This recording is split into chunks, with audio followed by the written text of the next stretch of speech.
दरम्यान पंतप्रधान नरेंद्र मोदी यांच्या या मुंबई दौऱ्यादरम्यान काँग्रेसच्या वतीनं निषेध आंदोलन करण्यात येणार आहे। याच पार्श्वभूमीवर खासदार वर्षा गायकवाड यांच्या चेंबूरमधल्या घराबाहेर पोलिसांचा मोठा बंदोबस्त लावण्यात आलेला आहे। वर्षा गायकवाड या मुंबई काँग्रेस अध्यक्ष आहेत। त्यांच्या नेतृत्वात हा मोर्चा निघणार आहे, त्यामुळे त्यांच्या घराबाहेर सध्या पोलीस बंदोबस्त ठेवण्यात आलेला आहे। आणि त्याच पार्श्वभूमीवर वाढवलेल्या सुरक्षेचा आढावा घेतलेला आमच्या प्रतिनिधी रुपाली बडवे यांनी ऑफिसला फोन करा।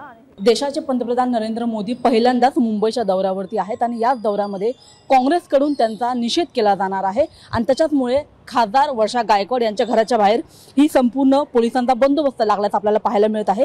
सध्या मी चेंबूरमध्ये आहे, जिथे वर्षा गायकवाड राहतात आणि त्यांच्याच घराच्या बाहेर पोलिसांचा एक मोठा फौजफाटा आपल्याला पाहायला मिळत आहे। सकाळपासूनच खरं तर हा संपूर्ण बंदोबस्त लागलेला आहे। वर्षा गायकवाड यांची जी इमारत आहे त्या इमारतीच्या खाली जो रस्ता आहे तो रस्ता देखील वाहतुकीसाठी सुद्धा बंद करण्यात आलेला आहे।